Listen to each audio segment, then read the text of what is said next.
हरे कृष्णा राधे राधे। आज मैं आपको महापुण्य फल देने वाली मार्गशीर्ष मास की दूसरे अध्याय की कथा सुनाने जा रही हूँ। प्रेम से बोलिए वृंदावन की जय हो, राधा रानी की जय हो, राई दामोदर की जय हो।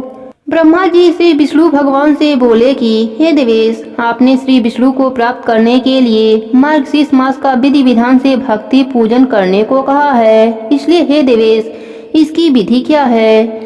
विष्णु भगवान ब्रह्मा जी से बोले कि आलस्य को छोड़कर सूर्य उदय से पहले उठकर विधि पूर्वक नित्य कर्म व आचमन आदि कर और अपने गुरु को नमस्कार करके मेरा स्मरण करें। मल मूत्र का त्याग करके पवित्र होकर मौन रहकर भक्ति भावना से सहस्त्र नाम से मेरा कीर्तन करें। यथा विधि मृतिका आदि से शुद्ध होकर मौन रहकर दंत घावन करके आचमन कर विधि अनुसार स्नान करें। हे महामते, तुलसी के जड़ की मिट्टी को तुलसी पत्र सहित लेकर मूल मंत्र या गायत्री मंत्र से अभिमंत्रित करें। मूल मंत्र से उस मृतिका को शरीर में लगाकर तालाब या कुएं के जल से स्नान करें और जल के अंदर नाक डुबोकर मंत्र का जप करें। उस जल में स्नान करते समय तीर्थ स्थल की कल्पना करते हुए विद्वान मंत्र जप करें। मूल मंत्र ओम नमो नारायण, यह अष्टाक्षर मंत्र विष्णु भगवान का है। पवित्र होकर अपने सामने चारों ओर हाथ में कुशा को लेकर आचमन करें। शुद्ध जल से स्नान करके विद्वान कल्पना करते हुए इस मंत्र से जप करें। तुम विष्णु पाद से प्रकट हुए हो, अतएव तुम वैष्णवी हो और तुम विष्णु देवता हो।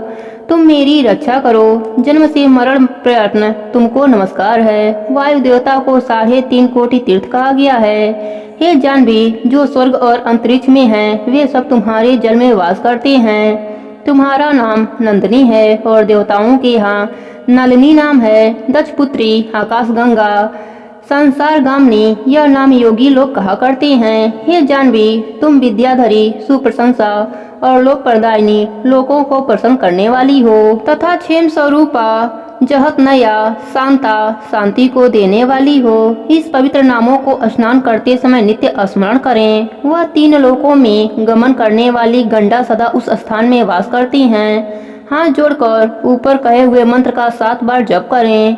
जल में अंजलि लगाकर पुनः 3, 4, 5, 7 बार स्नान करें और उसी प्रकार मिट्टी को भी अभिमंत्रित करके शरीर में लगावें। मृतिका का मंत्र, हे अश्वकांते अर्थात हे मृतके, तुम घोड़ों से क्रांत हो अर्थात तुम्हारे ऊपर घोड़ा चला करते हैं। हे रथ कांते अर्थात तुम्हारे ऊपर रथ चला करते हैं। हे विष्णु कांते अर्थात श्री विष्णु भगवान के चरण कमलों से 3 लोक को नापने वाले। हे मधुसूदन अर्थात रत्नों को धारण करने वाली। हे मृतके, जो मैंने पाप किए हैं उन पापों का नाश करो। हे मृतके, सैकड़ों बाहु वाले श्री कृष्ण ने 12 रूप से तुमको ऊपर उठाया है। हे सुब्रते, तुम समस्त प्राणियों के उत्पत्ति स्थान हो, तुमको नमस्कार है। इस प्रकार स्नान करके विधि पूर्वक आचमन करें और जल के किनारे खड़े होकर श्वेत वस्त्र धारण करें। आचमन करके देवता, पितर, ऋषियों का तर्पण करें और वस्त्र को पहनकर तर्पण की धोती को निचोड़ें। हे द्विश्रेष्ठ, वैष्णव लोग मंत्र से अभिमंत्रित करके ललाट पर शुद्ध मृतिका को लगावें। आलस रहित होकर यथा संख्या ऊर्ध्व पुंड तिलक धारण करें। हे ब्राह्मण सदा 12 पुंड धारण करें। हे पुत्र, क्षत्रिय लोग 4 पुंड को धारण करें और वैश्य लोग 2 पुंड को धारण करें तथा स्त्री और शूद्रों को 1 पुंड कहा गया है। मस्तक, उदर, वक्षस्थल, कंठे, दोनों कोख, दोनों नाक, पीठ, त्रिक अर्थात रीढ़ में और सिर पर धारण करें। हे अनंग, ब्राह्मण को सदा 12 तिलक धारण करने को कहा है और क्षत्रिय मस्तक में, हृदय में और दोनों भुजाओं में धारण करें। वैसे लोग ललाट में और हृदय में धारण करें तथा स्त्री और शूद्र लोग केवल ललाट में धारण करें। ललाट में केशव का, उदर में नारायण का ध्यान करें। वक्षस्थल में माधव का, कंठ में गोविंद का, दक्षिण कोख में विष्णु का, बाहु में मधुसूदन का, कानों के मूल भाग में त्रिविक्रम का, वास पार्श्व में वामन का, वाम बाहु में श्रीधर का, कान में ऋषिकेश का, पीठ में पद्मनाभ का, रीढ़ में दामोदर का न्यास करें और हाथ धोकर जल को वासुदेव का स्मरण कर सिर पर धारण करें। इस प्रकार ब्राह्मण धारण करें। अब क्षत्रिय के लिए निश्चय करें। प्रथम ललाट के केशव का, हृदय में माधव का। हे वैश्य, दोनों बाहुओं में मधुसूदन का स्मरण करें। यह विधि क्षत्रिय के लिए है। अब वैश्य का कृत सुनिए। ललाट में केशव का, हृदय में माधव का ध्यान करें। स्त्री और शूद्र ललाट में केशव का ध्यान करें। इस विधि से हमारी प्रशंसा के लिए पुंडों को धारण करें। श्याम वर्ण का तिलक शांति को देने वाला है और वश में करने के लिए रक्त वर्ण का तिलक करें।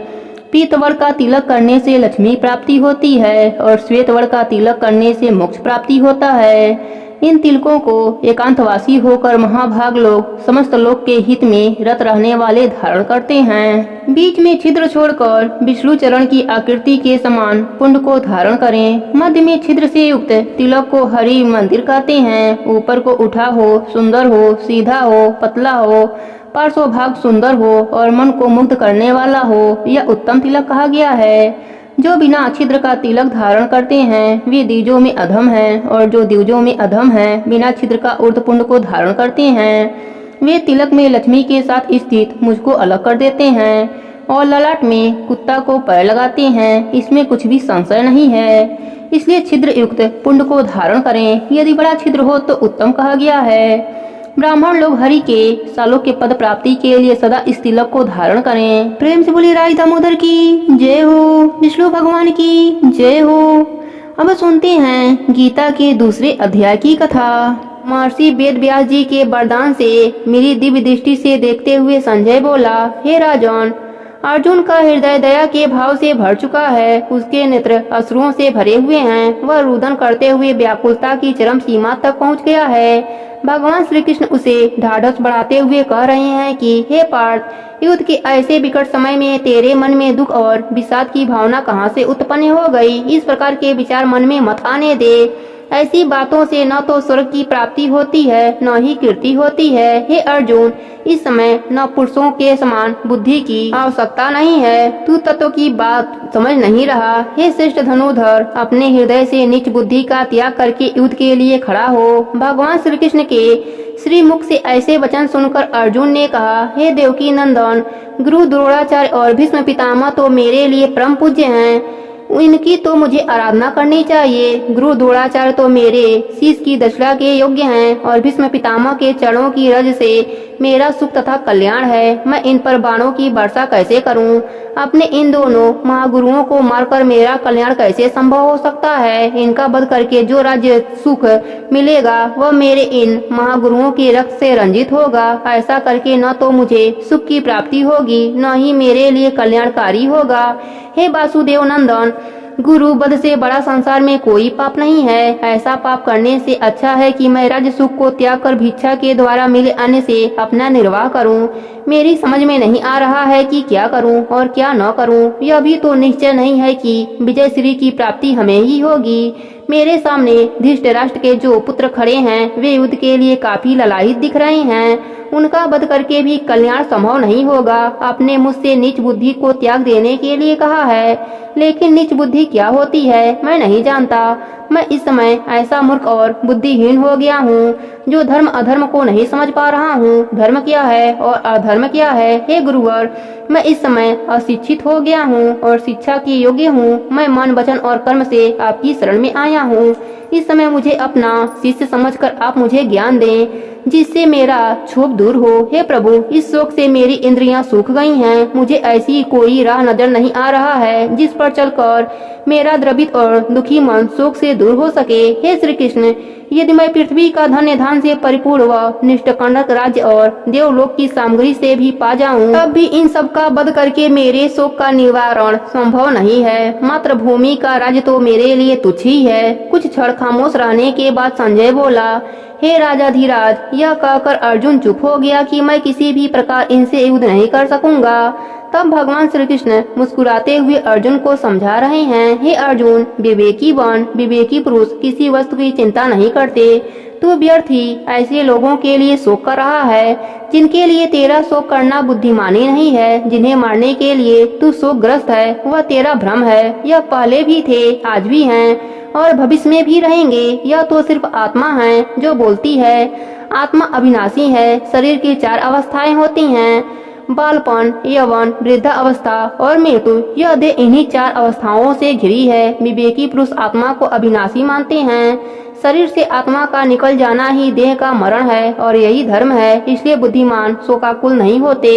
जीवन तो जन्म मरण के मध्य की अवस्था है, जो आज है, कल भी थे और आगे भी रहेंगे। हे पार्थ, सोच, क्या किसी युग अथवा काल में तू नहीं था, मैं नहीं था, या यह सब लोग नहीं थे कि आने वाले समय में यह स्थिर नहीं रहेगी? तू देह के मोह में पड़कर भ्रमित हो रहा है। भगवान श्री कृष्ण ने अर्जुन से कहा, हे अर्जुन, शरीर पैदा भी होते हैं और उनका विनाश भी निश्चित है, मगर आत्मा अमर है, उसे कोई नहीं मार सकता। वह तो निराकार है और मर्यादा रहित है। हे वीर धनुर्धर, यदि कोई यह कहता है कि मेरे द्वारा यह मारा गया है तो यह मूर्खता पूर्व बात होगी, क्योंकि न तो कोई मरा है न किसी ने मारा है। आत्मा न जन्म लेती है न ही मरती है। आत्मा तो अजर अमर है, जन्म मरण से रहित है। जैसे पुराना वस्त्र उतारकर नया वस्त्र पहन लिया जाता है, उसी प्रकार आत्मा पुराने देह को त्याग कर नई देह में प्रवेश कर जाती है। आत्मा को न जलाया जा सकता है, न किसी शस्त्र से काटा जा सकता है और न ही जल में डुबोया जा सकता है। आत्मा तो सर्वव्यापी है, हर जीवित प्राणी की देह में है। आत्मा निराकार है, इसलिए इसे किसी ने भी नहीं देखा। हे पार्थ, जिसने आत्मा को इस प्रकार जान लिया है, उसे किसी की चिंता नहीं होती। यह सब मैंने तुझे आत्मा के विषय में बताया है। हे महाबली, यदि तू आत्मा को इसी प्रकार से न जाने तब भी किसी की चिंता मत कर, क्योंकि जो इस मृत्यु लोक में आया है उसे एक दिन मौत की सेज पर लेटकर जाना ही होगा, और जो मरेगा उसका जन्म भी निश्चित है। हे अर्जुन, आत्म तत्व का विषय काफी गूढ़ है, जिसका ज्ञान हर किसी को नहीं होता। कुछ महापुरुष ऐसे भी होते हैं जो आत्म तत्व के विषय में विस्तार से सुनने के पश्चात भी इसको नहीं जान पाते। हे पार्थ, शरीर में जो आत्मा विराजमान है वह सदैव अवधनीय है, इसलिए मृत प्राणी के लिए शोक करना उचित नहीं है। श्री कृष्ण ने कहा, हे धनुर्धर, तूने क्षत्रिय कुल में जन्म लिया है, इसलिए अपने क्षत्रिय धर्म का पालन करते हुए युद्ध कर। युद्ध कर्म से ही क्षत्रिय का कल्याण होता है। जो क्षत्रिय युद्ध भूमि में वीर गति को प्राप्त होते हैं, उनके लिए स्वर्ग के द्वार सदैव खुले रहते हैं। अतः तू युद्ध कर। यदि तू युद्ध नहीं करेगा तो अपने कर्तव्य से विमुख और कायर समझा जाएगा। तेरी कीर्ति कलंकित हो जाएगी। लोग लंबी अवधि तक तेरी अपकीर्ति का बखान करेंगे। जो किसी भी वीर पुरुष के लिए मरण समान है, वह योद्धा जो तूने एक वीर धनुर्धर के रूप में देखते हैं, वही तुझे युद्ध के विमुख हो जाने वाला कायर कहेंगे। तेरे शत्रु तेरी निंदा करेंगे। एक वीर योद्धा के लिए इससे बड़ा दुख क्या हो सकता है? इसलिए हे अर्जुन, युद्ध करना ही तेरे कुल और मर्यादा के लिए शोभनीय है। युद्ध करना ही तेरे लिए सुखकर है। यदि तू युद्ध में वीर गति को प्राप्त होता है तो स्वर्ग का सुख भोगेगा, और यदि विजयी हुआ तो पृथ्वी का सुख मिलेगा। अतः हे पार्थ, अपना धनुष उठा और युद्ध कर। यदि स्वर्ग या राज्य प्राप्ति की इच्छा मन में न हो तो भी सुख दुख, लाभ हानि, जय पराजय सबको एक समान मानकर युद्ध कर। तू किसी भी प्रकार से पाप का भागीदार नहीं बनेगा। इस समय युद्ध करना ही तेरा वैभव है। संजय ने कुछ देर खामोश रहने के बाद कहा, हे राजन, भगवान श्री कृष्ण अर्जुन को ज्ञान योग का उपदेश देने के बाद कर्म योग का उपदेश देते हुए कह रहे हैं कि हे पार्थ, ज्ञान योग के विषय में बताने के पश्चात अब मैं तुझे कर्म योग के विषय में बताता हूँ। इसको सुनने समझने से प्राणी जन्म मरण के बंधनों से मुक्त हो जाता है, और जो प्राणी कामना रहित होकर कर्म करता है वह भव बंधन से मुक्ति पा लेता है। मेरा जो भक्त सदैव मुझे ही पुकारता है, मुझसे ही प्रेम करता है और अपने सब कर्म मुझे ही अर्पण कर देता है, मैं निश्चय ही उसका उद्धार करता हूँ। मेरा जो भक्त मेरी सेवा, भक्ति अथवा स्मरण भूलकर भी करता है, अर्थात यदि मेरा भक्त मेरी अर्चना गलत ढंग से भी करता है, तब भी मैं समझ लेता हूँ कि वह मेरे प्रेम में रंगा हुआ है। मर्यादा पुरुषोत्तम राम ने अपने प्रति भिलनी की भक्ति और प्रेम को देखकर उसके जूठे बेर खाए थे। वह मेरा इससे पहला अवतार था। हे वीर पराक्रमी अर्जुन, मैं भक्त के भाव देखकर ही प्रसन्न हो जाता हूँ। उसकी भक्ति देखने में अवश्य थोड़ी है, लेकिन मेरे लिए पर्याप्त है। मेरा भक्त मुझे एक तुलसी दल या पुष्पमाला अर्पण करे अथवा मेरा नाम एक ही बार लेकर नतमस्तक हो जाए, यह भावना थोड़ी अवश्य है, लेकिन इसका परिणाम या फल बहुत बड़ा है। मेरा ऐसा भक्त जीवन मरण का बंधन काटकर मेरे अविनाशी पद में विलीन हो जाता है। हे अर्जुन, यहाँ मैंने अपने भक्त की श्रद्धा और भक्ति का संक्षेप में वर्णन किया है। हे अर्जुन, मेरे भक्तों को केवल मुझसे प्रेम है, उन्हें मेरे चरण कमलों के प्रति प्रीति है। मेरे अलावा वे किसी दूसरे को नहीं मानते। मेरे नाम के अलावा उनके मुख से कोई अन्य स्वर नहीं निकलता तथा मेरे नाम के सिवाय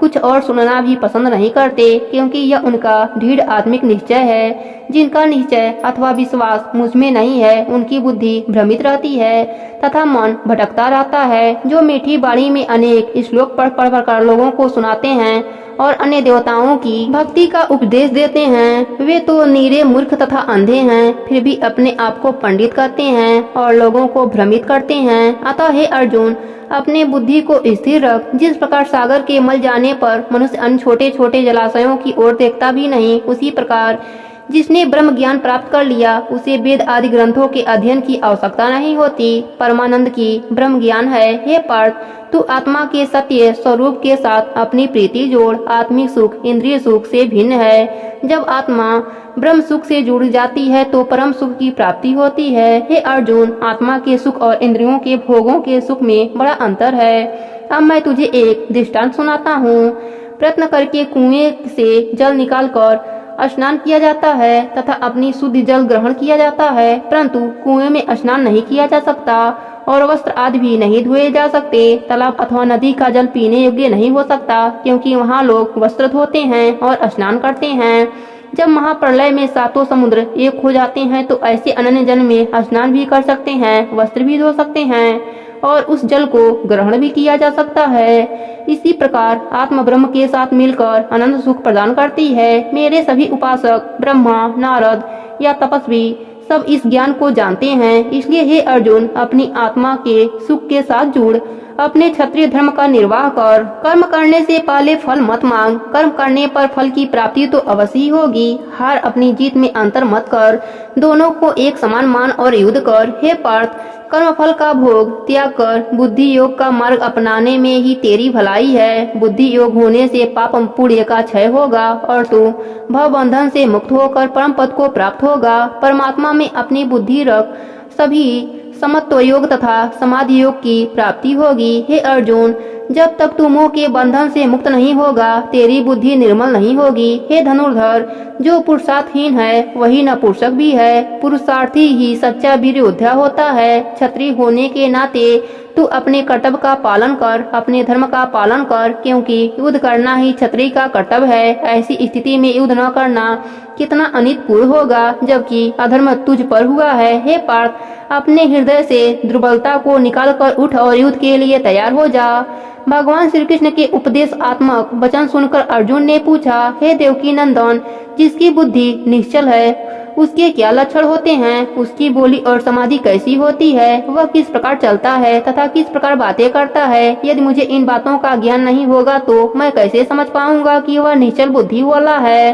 अर्जुन की इस जिज्ञासा को शांत करते हुए भगवान श्री कृष्ण बोले, हे अर्जुन, जो पुरुष निष्काम होकर अपनी कामनाओं का दमन कर दे और अपनी आत्मा में तल्लीन रहे, वही निश्चल बुद्धि वाला होता है। जो दुखी देने पर किसी प्रकार की चिंता न करे और सुख की कामना न करे, जिसका किसी से मोह न हो, जो किसी के साथ बैर भाव न रखे, कभी क्रोध न करे तथा किसी से भयभीत न रहे, ऐसे पुरुष ही निश्चल बुद्धि वाला होता है। जो कछुए की भांति इंद्रियों को इंद्रियों के विषय से खींच लेता है, वही निश्चल बुद्धि वाला होता है। हे पार्थ, विवेकी पुरुष इंद्रियों को अपने बस में करने का प्रयत्न करता है। इंद्रियां काफी बलवती होती है, लेकिन निश्चय बुद्धि वाला प्राणी उन्हें अपने बस में करने का प्रयास करता है। इसलिए हे अर्जुन, तू अपनी इंद्रियों को किसी भी भांति बस में कर, मेरा नाम अपने मन में धारण कर। जो मेरे नाम और ध्यान के बिना कार्य करता है उसका कार्य सदैव बिगड़ता है। जो मनुष्य मेरे प्रति आसक्त या मेरे भक्त नहीं होते और मेरे नाम का स्मरण नहीं करते, उनकी बुद्धि भ्रष्ट होने लगती है। वे विषयों में आनंद तलाशते हैं और कामनाग्रस्त होकर अपने जीवन का सदमार्ग ही मोड़ लेते हैं, अर्थात उनके मन में अनेक कामनाएं जन्म लेने लगती है। जब कामनाओं की पूर्ति नहीं होती तभी क्रोध उत्पन्न होता है। क्रोध से लोभ तथा मोह पैदा होता है, जिससे चैतन्य का नाश होता है और चैतन्यता के नाश होने से उनका भी नाश हो जाता है। जब बुद्धि भ्रष्ट या भ्रष्ट हो नष्ट होती है तो वह पशु समान हो जाता है। इसलिए मेरे भक्त सांसारिक मनुष्यों का साथ कभी नहीं करते। हे पार्थ, जो जीव इंद्रियों को अपने बस में करके भगवत परायण होता है, अर्थात विषय भोगों को भोगते हुए भी जिसकी आस्था मुझ में लीन रहती है, उन्हें सांसारिक दुख एवं विकार आदि कभी नहीं सताते। जिन्होंने मेरी आज्ञा से मिला सुख मेरा प्रसाद समझकर भोगा, उन पर मेरी अपार कृपा रहती है। मेरी कृपा से उनके तन मन में हर छोटे बड़े दुख का नाश होता है तथा उनका मन सदैव प्रसन्न रहता है। हे अर्जुन, अब मैं उन प्राणियों के विषय में भी बताता हूँ जो नास्तिक हैं। जो प्राणी मुझ में आस्था नहीं रखते या जिनका चित्त शांत नहीं रहता, ऐसे जीव ही नास्तिक भाव वाले होते हैं, जो ईश्वर को जगह जगह ढूंढते फिरते हैं। यही कारण है कि उनका मन अशांत रहता है। जिनका मन भटकता रहता है वह सुखी कैसे रह सकते हैं? वस्तुतः शांत चित्त प्राणी ही सुखी रहते हैं, लेकिन जिनका चित्त अशांत रहता है वह तो सुख की तलाश में केवल भटकते ही रहते हैं। जिस प्रकार पवन का झोंका नाव को किनारे नहीं लगाने देता, उसी प्रकार मन के विषय और विकार नास्तिक प्राणी को स्थिरता प्रदान नहीं कर सकते।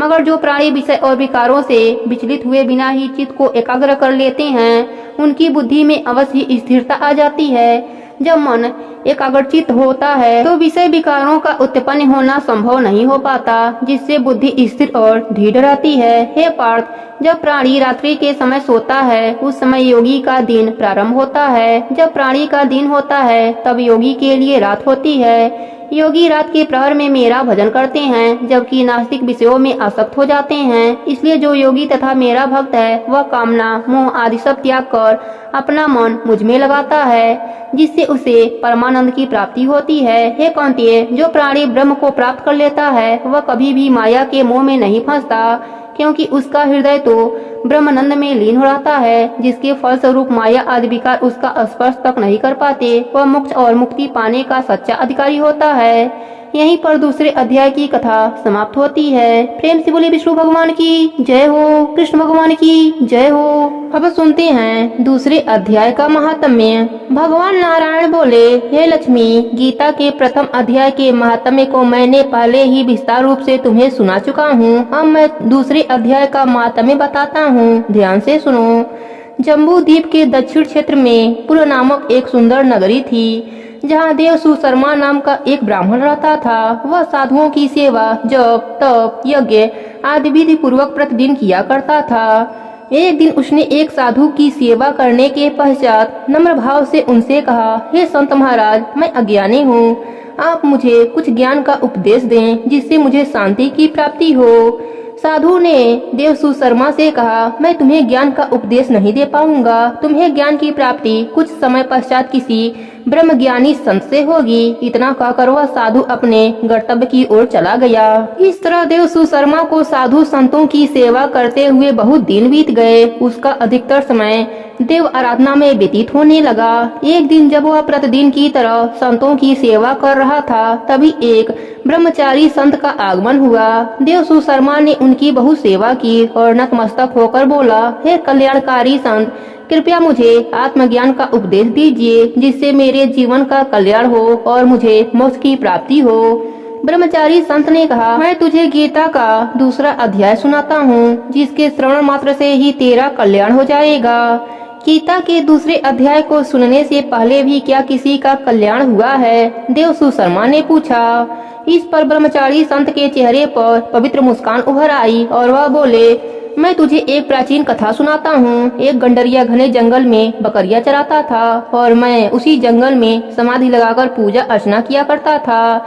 एक दिन रात को जब वह गंडरिया बकरियां लेकर घर जा रहा था, तो रास्ते में उसने एक शेर को बैठा हुआ देखा। एक बकरी अन्य बकरियों से आगे आगे चल रही थी। उस बकरी को देखते ही शेर भाग गया। वह गडरिया आश्चर्य से देखता रह गया। उस घटना को देखकर मैं भी गडरिये के पास पहुंचा। उसने कहा, मैंने आज तक यह घोर आश्चर्य नहीं देखा। एक बकरी को देखकर शेर भाग गया। तुम तो एक संत और ज्ञानी महापुरुष हो, कृपया इन अनहोनी घटना का रहस्य मुझे बताओ। ब्रह्मचारी संत ने कहा, हे महाशय, मैं तुम्हें इन बकरी के पूर्व जन्म की कथा सुनाता हूँ। यह बकरी पिछले जन्म में डायन थी तथा काफी सुंदर थी। जब इसका पति मर गया तो यह काफी खूंखार हो गई और सुंदर लोगों का भक्षण करने लगी। यह जिस किसी लड़के को देखती उसे खा जाती थी। शेर पिछले जन्म में एक शिकारी था। शिकारी पक्षी पकड़ने जंगल की ओर गया। वहाँ डायन पहले से ही छिपी बैठी थी। यह शिकारी को पकड़कर खा गई। इस जन्म में वही शिकारी शेर बना और डायन बकरी की योनि में पैदा हुई। शेर को पिछले जन्म की बातें याद थी। उसने सोचा कि आज भी यह मुझे खाने आ रही है, इसलिए यह बकरी को देखते ही भाग गया। गडरिये ने पूछा, मैं पिछले जन्म में क्या था? गडरिये का प्रश्न सुनकर ब्रह्मचारी संत ने कहा, तुम पिछले जन्म में एक चंडाल थे। फिर गडरिये ने ब्रह्मचारी संत से नम्रता पूर्वक पूछा, हे महात्मा जी, क्या कोई ऐसा भी उपाय है जिसके द्वारा हम इस निर्मोही देह का त्याग कर सकें? ब्रह्मचारी संत ने कहा, तुम तीनों का कल्याण करने का एक उपाय मेरे पास है। पर्वत की कंदरा में एक शिला थी, उस पर गीता का दूसरा अध्याय लिखा हुआ था। मैंने उन अक्षरों को उस शिला पर देखा था। अब मैं तुम्हें ध्यानमग्न होकर सच्चे हृदय से उस अध्याय के अक्षरों का मर्म सुनाता हूँ, ध्यान से श्रवण करो। तब ब्रह्मचारी संत ने उन्हें गीता के दूसरे अध्याय के अक्षर सुनाए। उसी क्षण आकाश से विमान उतरा और उन तीनों को लेकर बैकुंठ लोक की ओर चला गया। इस प्रकार उन तीनों ने अधम देह को त्याग कर मोक्ष की प्राप्ति की। देव सुशर्मा ने गीता के दूसरे अध्याय का ज्ञान पाकर मोक्ष प्राप्त किया। यह कथा समाप्त करके भगवान विष्णु ने लक्ष्मी जी से कहा, हे लक्ष्मी, जो मनुष्य गीता के दूसरे अध्याय को पढ़े अथवा श्रवण करे उसका वर्णन और नहीं है। गीता के इस अध्याय का पाठ सुनने से प्राणी मुक्ति को प्राप्त होते हैं। प्रेम से बोलिए विष्णु भगवान की जय हो।